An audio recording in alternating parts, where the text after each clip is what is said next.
ಇವತ್ತು ಕೂಡ ಅಧಿಕಾರಿಗಳು ತಮ್ಮ ಪರಿಶೀಲನಾ ಕಾರ್ಯ ಮುಂದುವರಿಸುವಂತಹ ಸಂದರ್ಭ ನಮಗೆ ಬಹಳ ಸ್ಪಷ್ಟವಾಗಿ ಗೋಚರ ಆಗ್ತಾ ಇರುವಂತಹ ಈ ಸಮಯದಲ್ಲೇ ಹೆಚ್ಚಿನ ಸಂಖ್ಯೆಯಲ್ಲಿ ಅಧಿಕಾರಿಗಳು ಕೆಲವರ ನಿವಾಸಕ್ಕೆ ಭೇಟಿ ಕೊಡ್ತಾ ಇರೋದನ್ನ ಕೂಡ ನಾವು ಗಮನಿಸಬಹುದಾಗಿರುತ್ತೆ. ಅದರಲ್ಲೂ ಕೂಡ ನಿರ್ಮಾಪಕ ರಾಕ್ಲೈನ್ ವೆಂಕಟೇಶ್ ಅವರ ನಿವಾಸಕ್ಕೆ ಸಂಬಂಧಪಟ್ಟಂತೆ ನಾವು ನೋಡೋದಾದ್ರೆ ಈಗ ಒಟ್ಟು 6 ಅಧಿಕಾರಿಗಳು ಅಲ್ಲಿದ್ದಾರೆ ಅನ್ನೋದು ಗೊತ್ತಾಗ್ತಾ ಇದೆ. ನಿನ್ನೆಯಿಂದನೂ ಕೂಡ ಕೆಲ ಅಧಿಕಾರಿಗಳು ಅಲ್ಲೇ ಇದ್ರು ಅನ್ನೋದು ಕೂಡ ಗೊತ್ತಾಗ್ತಾ ಇದೆ. ಅದಾದ ನಂತರದಲ್ಲಿ ಬೆಳಗಿನ ಸಂದರ್ಭದಲ್ಲೂ ಕೂಡ ಒಂದಷ್ಟು ಅಧಿಕಾರಿಗಳು ಹೋಗಿದ್ರು. ಈಗ ಇನ್ನೋರ್ವ ಅಧಿಕಾರಿ ಕೂಡ ತೆರಳಿದ್ದಾರೆ. ಒಟ್ಟು 6 ಮಂದಿ ಅಧಿಕಾರಿಗಳು ರಾಕ್ಲೈನ್ ವೆಂಕಟೇಶ್ ಅವರ ನಿವಾಸದಲ್ಲಿ ಸದ್ಯ ಬೀಡು ಬಿಟ್ಟಿದ್ದಾರೆ ಅನ್ನೋದು ಗೊತ್ತಾಗ್ತಾ ಇದೆ. ನಾವು ಗಮನಿಸ್ತಾ ಇದೀವಿ ಇಲ್ಲಿ ಬಹುಶಃ ಓರ್ವ ಮಹಿಳಾ ಅಧಿಕಾರಿಯು ಕೂಡ ಅವರ ನಿವಾಸದ ಮುಂದೆ ಇರೋದನ್ನ ನೋಡ್ತಾ ಇದ್ದೀವಿ. ಬಹಳ ಪರಿಶೀಲನಾ ಕಾರ್ಯದಲ್ಲಿ ತೊಡಗಿರುವಂತಹ ಸಂದರ್ಭವನ್ನು ಕೂಡ ಗಮನಿಸ್ತಾ ಇದ್ವಿ. ಐಟಿ ಅಧಿಕಾರಿಗಳು ಯಾವ ಮಟ್ಟಿಗೆ ಪರಿಶೀಲನೆ ನಡೆಸ್ತಾರೆ ಅಂತ ಅಂದ್ರೆ ಪ್ರತಿಯೊಂದು ಗೋಡೆ ಜೊತೆಗೆ ಏನು ವೆಟ್ರಿಫೈಡೋ ಅಥವಾ ಮಾರ್ಬಲ್ಸ್ ಅಥವಾ ಟೈಲ್ಸ್ ಗಳನ್ನ ಹಾಕಲಾಗಿರುತ್ತೆ ಅದನ್ನು ಕೂಡ ಅವರು ಬಹಳ ಸ್ಪಷ್ಟವಾಗಿ ಅವರು ಚೆಕ್ ಮಾಡ್ತಾ ಇರ್ತಾರೆ. ಅಂದ್ರೆ ಏನಾದ್ರೂ ಸೀಕ್ರೆಟ್ ಲಾಕರ್ಸ್ ಇದಾವ ಈ ರೀತಿಯಾದಂತಹ ಮಾಹಿತಿಯನ್ನೆಲ್ಲ ಅವರು ಪಡೆದುಕೊಳ್ಳುವಂತ ನಿಟ್ಟಿನಲ್ಲಿ ಹೀಗೆ ಪ್ರತಿಯೊಂದನ್ನು ಕೂಡ ಅವರು ಬಹಳ ಕೂಲಂಕುಷವಾಗಿ ತನಿಖಾ ಸಂದರ್ಭದಲ್ಲಿ ಪರಿಶೀಲನೆಯನ್ನ ನಡೆಸ್ತಾ ಇರ್ತಾರೆ. ಅದರಂತೆ ಹೆಚ್ಚಿನ ಅಧಿಕಾರಿಗಳು ಕೂಡ ಈ ಕಾರ್ಯಕ್ಕಾಗಿ ಬೇಕಾಗುತ್ತೆ.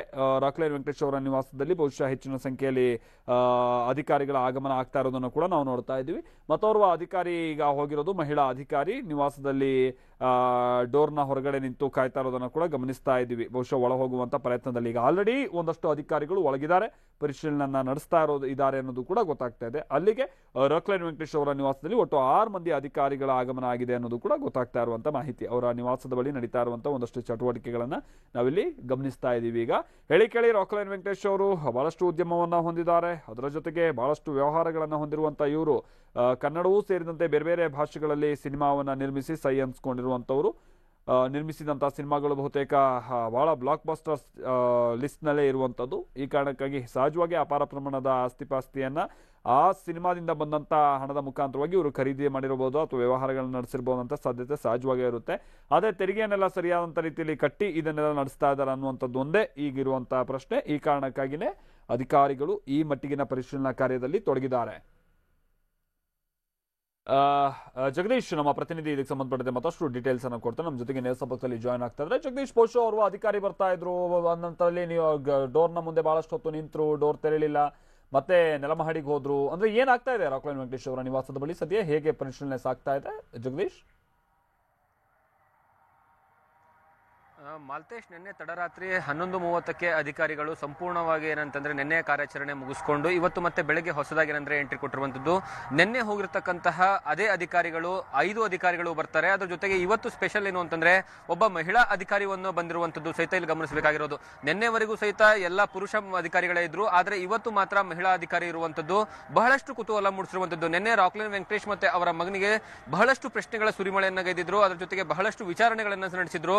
ಆದ್ರೆ ಮಹಿಳಾ ಸಂಬಂಧಪಟ್ಟಂತಹ ಒಬ್ಬ ಅಧಿಕಾರಿ ಬಂದಿರೋದು ಇವತ್ತು ಮನೆಯಲ್ಲಿರುವಂತಹ ರಾಕ್ಲೈನ್ ವೆಂಕಟೇಶ್ ಅವರ ಪತ್ನಿ ಮತ್ತು ಅವರ ಸೊಸೆಗೆ ಪ್ರಶ್ನೆ ಕೇಳುವಂತಹ ಸಾಧ್ಯತೆಯಲ್ಲಿ ದಟ್ಟವಾಗಿ ಕಾಣಿಸ್ತಾ ಇದೆ. ಯಾಕಂದ್ರೆ ಇಲ್ಲಿವರೆಗೆ ಯಾವುದೇ ಅಧಿಕಾರಿ ಮಹಿಳಾ ಅಧಿಕಾರಿ ಒಳಗಡೆ ಮನೆ ಎಂಟ್ರಿ ಕೊಟ್ಟಿರಲಿಲ್ಲ. ಆದ್ರೆ ಇವತ್ತು ನಿನ್ನೆ ಕೇಳಿರುವಂತಹ ಪ್ರಶ್ನೆಗಳಿಗೆ ಎಲ್ಲೋ ದ್ವಂದ್ವ ಉತ್ತರ ಬಂದಿರೋ ರೀತಿಯಲ್ಲಿ ಕಾಣಿಸ್ತಾ ಇದೆ. ಒಂದು ವೇಳೆ ದ್ವಂದ್ವ ಉತ್ತರ ಬಂದಿರೋ ಸಂದರ್ಭದಲ್ಲಿ ಮಹಿಳಾ ಒಬ್ಬ ಅಧಿಕಾರಿ ಬಂದಿದೆ, ಆದ್ರೆ ಮಹಿಳೆಯಲ್ಲಿರುವಂತಹ ಅಂದ್ರೆ ರಾಕ್ಲೈನ್ ವೆಂಕಟೇಶ್ ಅವರ ಪತ್ನಿ ಮತ್ತು ಅವರ ಸೊಸೆಗೆ ವಿಚಾರಣೆ ಮಾಡೋದಕ್ಕೂ ಸಹಿತ ಅನುಕೂಲವಾಗುತ್ತೆ ಮತ್ತು ಸಹಕಾರಿಯಾಗುತ್ತೆ ಅನ್ನೋ ಹಿನ್ನೆಲೆಯಲ್ಲಿ ಇವತ್ತು ಮಹಿಳಾ ಅಧಿಕಾರಿಯನ್ನ ಕರೆಸಿಕೊಂಡಿದ್ದಾರೆ ಐಟಿ ಅಧಿಕಾರಿಗಳು. ಹಾಗಾಗಿ ಇವತ್ತಿನ ಒಂದು ವಿಚಾರಣೆ ಬಹಳಷ್ಟು ಕುತೂಹಲ ಮೂಡಿಸಿದೆ. ಒಂದು ವೇಳೆ ರಾಕ್ಲೈನ್ ವೆಂಕಟೇಶ್ ಅವರು ಮತ್ತು ಅವರ ಮಗ ಹೇಳಿರುವಂತಹ ಉತ್ತರಕ್ಕೂ ಮತ್ತೆ ರಾಕ್ಲೈನ್ ವೆಂಕಟೇಶ್ ಅವರ ಪತ್ನಿ ಮತ್ತು ಅವರ ಸೊಸೆ ಹೇಳುವಂತಹ ಉತ್ತರಕ್ಕೂ ಏನಾದ್ರೂ ವ್ಯತ್ಯಾಸ ಕಂಡು ಬಂದಿದೆ ಆದ್ರೆ ಅಲ್ಲಿ ಬಹಳಷ್ಟು ಏನಂತಂದ್ರೆ ಐಟಿ ಅಧಿಕಾರಿಗಳಿಗೆ ಅನುಮಾನ ಬರುತ್ತೆ, ಮತ್ತೆ ದಾಖಲೆಗಳ ಪರಿಶೀಲನೆ ಮತ್ತೆ ತೀವ್ರಗತಿಯಲ್ಲಿ ಸಾಗುತ್ತೆ ಅಂತ ಹೇಳ್ಬಹುದಾಗಿದೆ. ಯಾಕಂದ್ರೆ ಈಗಾಗಲೇ ಬಂದಿರುವಂತಹ ಐಟಿ ಅಧಿಕಾರಿಗಳ ಸಂಖ್ಯೆ 6. ಈಗಾಗಲೇ ಏನಂದ್ರೆ ಸುಮಾರು 12ರಿಂದ 13 ಜನ ಅಧಿಕಾರಿಗಳು ಟೋಟಲ್ ಆಗಿ ಬರುವಂತಹ ಸಾಧ್ಯತೆಗಳನ್ನು ಕಾಣಿಸ್ತಾ ಇದೆ. ಈಗಿರುವಂತಹ 6 ಅಧಿಕಾರಿಗಳ ಜೊತೆ ಇನ್ನೂ 6 ಅಧಿಕಾರಿಗಳು ಬರ್ತಾರೆ ಅಂತ ಮಾಹಿತಿ ಸಿಗ್ತಾ ಇದೆ. ಹಾಗಾಗಿ ಇವತ್ತು ಯಾಕಂದ್ರೆ ದಾಖಲೆಗಳ ಪರಿಶೀಲನೆ ಯಾವ ರೀತಿಯಾಗಿ ಸಾಗ್ತಾ ಇದೆ ಅಂತಂದ್ರೆ ಅತಿ ಹೆಚ್ಚು ದಾಖಲೆಗಳು ಸಿಗ್ತಾ ಹೋದಂಗೆ, ಅತಿ ಹೆಚ್ಚು ಇನ್ಫಾರ್ಮೇಶನ್ ಸಿಗ್ತಾ ಹೋದಾಗೆ, ಅತಿ ಹೆಚ್ಚು ಬೇರೆ ಬೇರೆ ಮೂಲಗಳಿಂದ ಮಾಹಿತಿ ಸಿಗ್ತಾ ಹೋದಾಗೆ ಅಧಿಕಾರಿಗಳ ವಿಚಾರಣೆಯು ಸಹಿತ ಅದೇ ರೀತಿಯಾಗಿ ಜೋರಾಗಿ ನಡೀತಾ ಇರುತ್ತೆ. ಹಾಗಾಗಿ ನಿನ್ನೆ ಸಿಕ್ಕಿರುವಂತಹ ದಾಖಲೆಗಳ ವಿಚಾರದಲ್ಲೂ ಸಹಿತ ಐಟಿ ಅಧಿಕಾರಿಗಳು ಸಂಪೂರ್ಣವಾದಂತಹ ಮಾಹಿತಿಯನ್ನು ನಿನ್ನೆ ಪಡೆದುಕೊಳ್ಳೋದಕ್ಕಾಗಿಲ್ಲ. ಹಾಗಾಗಿ ಇವತ್ತು ಮತ್ತೆ ಬೆಳಗ್ಗೆ 9:20 ನಿಂದನೇ ಸಂಪೂರ್ಣವಾಗಿ ದಾಖಲೆಗಳ ಪರಿಶೀಲನೆಯಲ್ಲಿ ತೊಡಕೊಂಡಿದ್ದಾರೆ. ಅದರ ಜೊತೆಗೆ ನಾವಿಲ್ಲಿ ಗಮನಿಸಬೇಕಾಗಿರೋದೇನೆಂದ್ರೆ ನಿನ್ನೆ ಸಂಗ್ರಹ ಮಾಡಿರ್ತಕ್ಕಂತಹ ಎಲ್ಲಾ ದಾಖಲೆ ಪತ್ರಗಳನ್ನ, ಅದಾದ್ಮೇಲೆ ಬಹಳಷ್ಟು ವಿಚಾರಗಳನ್ನ ಒಂದು ಕೊಠಡಿಯಲ್ಲಿ ಏನಂತಂದ್ರೆ ಸಂಪೂರ್ಣವಾದ ದಾಖಲೆಗಳನ್ನು ಶೇಖರಣೆಯನ್ನು ಮಾಡಿದ್ದಾರೆ.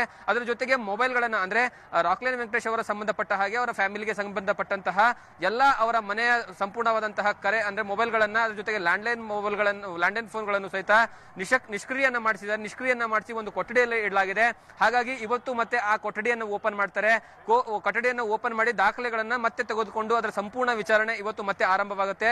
ಹಾಗಾಗಿ ಇವತ್ತು ಸಹಿತ ಬಹಳಷ್ಟು ಗಂಟೆಗಳ ಕಾಲ ವಿಚಾರಣೆ ನಡೆಸುವಂತಹ ಸಾಧ್ಯತೆ ಇದೆ. ಯಾಕಂದ್ರೆ ಕೇವಲ ಒಂದೇ ಒಂದು ಕ್ಷೇತ್ರದಲ್ಲಿ ರಾಕ್ಲೈನ್ ವೆಂಕಟೇಶ್ ಅವರು ತೊಡಗಿಸಿಕೊಂಡಿದ್ರೆ ಇಷ್ಟೊಂದು ಪ್ರಮಾಣದಲ್ಲಿ ಏನಂತಂದ್ರೆ ಎನ್ಕ್ವೈರಿ ಆಗ್ತಿರ್ಲಿಲ್ಲ. ಅದ್ರ ಜೊತೆಗೆ ಬಹಳಷ್ಟು ಏನಂತಂದ್ರೆ ಇಷ್ಟೊಂದು ಸುದೀರ್ಘವಾದಂತಹ ಒಂದು ವಿಚಾರಣೆ ನಡೀತಾ ಇರಲಿಲ್ಲ.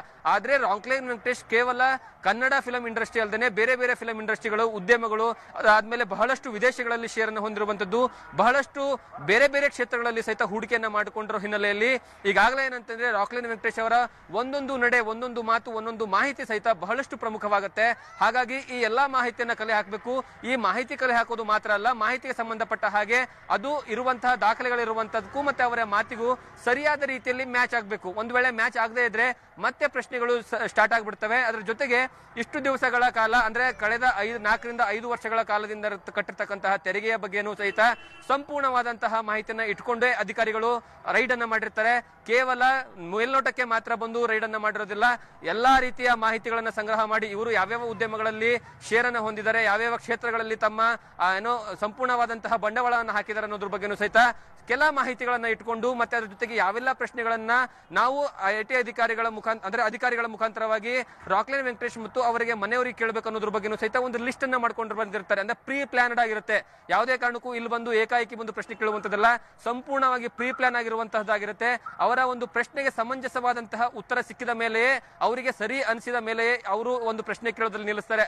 ಅಲ್ಲಿವರೆಗೂ ಸಹಿತ ರಾಕ್ಲೈನ್ ವೆಂಕಟೇಶ್ ಮತ್ತು ಅವರ ಮನೆ ಸದಸ್ಯರಿಗೆ ಈ ರೀತಿಯ ಒಂದು ಪರಿಶೀಲನೆ, ದಾಖಲೆ ಪರಿಶೀಲನೆ ಜೊತೆಗೆ ಪ್ರಶ್ನೆಗಳ ಸುರಿಮಲೆ ಜೋರಾಗಿ ಇರುತ್ತೆ ಅಂತ ಹೇಳ್ಬೋದಾಗಿದೆ. Okay, thank you Jagadish. ಬಹುಶಃ ಅಧಿಕಾರಿಗಳು ಹೆಚ್ಚಿನ ಸಂಖ್ಯೆಯಲ್ಲಿ ಬರ್ತಾ ಇರೋದು ನೋಡಿದ್ರೆ ಇವತ್ತು ರಾಕ್ಲೈನ್ ವೆಂಕಟೇಶ್ ಅವರ ನಿವಾಸದಲ್ಲಿ ಇವತ್ತಿನ ಪರಿಶೀಲನಾ ಕಾರ್ಯ ಬಹಳ ತುಸು ಜೋರಾಗಿ ನಡೀಬಹುದು ಅನ್ನುವಂಥ ರೀತಿಯಲ್ಲೂ ಕೂಡ ಅನಿಸ್ತಾ ಇದೆ. ಬೆಳಗಿನ ಸಂದರ್ಭದಲ್ಲಿ ಒಬ್ಬೊಬ್ಬರೇ ಅಧಿಕಾರಿಗಳು ಬರೋದಕ್ಕೆ ಆರಂಭ ಆದರೂ ಈಗ ಅಧಿಕಾರಿಗಳ ಸಂಖ್ಯೆ ಹೆಚ್ಚು ಕಡಿಮೆ 6 ಮುಟ್ಟಿದೆ ಎಂದು ಗೊತ್ತಾಗ್ತಾ ಇದೆ. ಮಹಿಳಾ ಅಧಿಕಾರಿಯನ್ನು ಕೂಡ ಇವತ್ತು ಕರೆಸಿಕೊಳ್ಳಲಾಗಿದೆ ಅನ್ನೋದೇ ವಿಶೇಷ. ಇವತ್ತಿನ ತನಿಖಾ ಸಂದರ್ಭದಲ್ಲಿ ಹೇಗೆ ವಿಚಾರಣೆ ಅಥವಾ ಪರಿಶೀಲನೆ ನಡೆಯುತ್ತೆ ಅನ್ನೋದನ್ನ ನೋಡಬೇಕಿದೆ. ನಾವಿಲ್ಲಿ ಗಮನಿಸ್ತಾ ಇರೋದು ಒಂದು ಕಡೆ ಪುನೀತ್ ರಾಜ್ಕುಮಾರ್ ಅವರ ನಿವಾಸಕ್ಕೂ ಕೂಡ ಮಹಿಳಾ ಸಿಬ್ಬಂದಿಯವರನ್ನ ಕರೆಸಿಕೊಳ್ಳಲಾಗಿದೆ, ಮಹಿಳಾ ಅಧಿಕಾರಿಯವರನ್ನ. ಮತ್ತೊಂದು ಕಡೆ ರಾಕ್ಲೈನ್ ವೆಂಕಟೇಶ್ ಅವರ ನಿವಾಸಕ್ಕೂ ಕೂಡ ಮಹಿಳಾ ಅಧಿಕಾರಿಯವರು ಇವತ್ತು ಬಂದಿದ್ದಾರೆ. ಇನ್ನೊಂದು ಕಡೆ ಶಿವರಾಜ್ ಕುಮಾರ್ ಅವರ ನಿವಾಸದ ಬಳಿ ಈಗ ಆಲ್ರೆಡಿ ಪೊಲೀಸರನ್ನು ನಿಯೋಜಿಸಲಾಗಿದೆ. ಸ್ವಲ್ಪ ಹೊತ್ತಿನಲ್ಲೇ ಅಧಿಕಾರಿಗಳು ಬರಬಹುದು ಅನ್ನುವಂಥ ನಿರೀಕ್ಷೆಯನ್ನು ಇಟ್ಕೊಳ್ಳಲಾಗಿದೆ. ಈಗ ಆಲ್ರೆಡಿ 3 ಜನ ಅಧಿಕಾರಿಗಳು ನಿನ್ನೆಯಿಂದನೂ ಅಲ್ಲೇ ರಾತ್ರಿ ಸಂಪೂರ್ಣವಾಗಿ ಅಲ್ಲೇ ಬೀಡು ಬಿಟ್ಟಿದ್ರು ಅನ್ನೋದು ಕೂಡ ಗೊತ್ತಾಗ್ತಾ ಇರುವಂಥ ಮಾಹಿತಿ.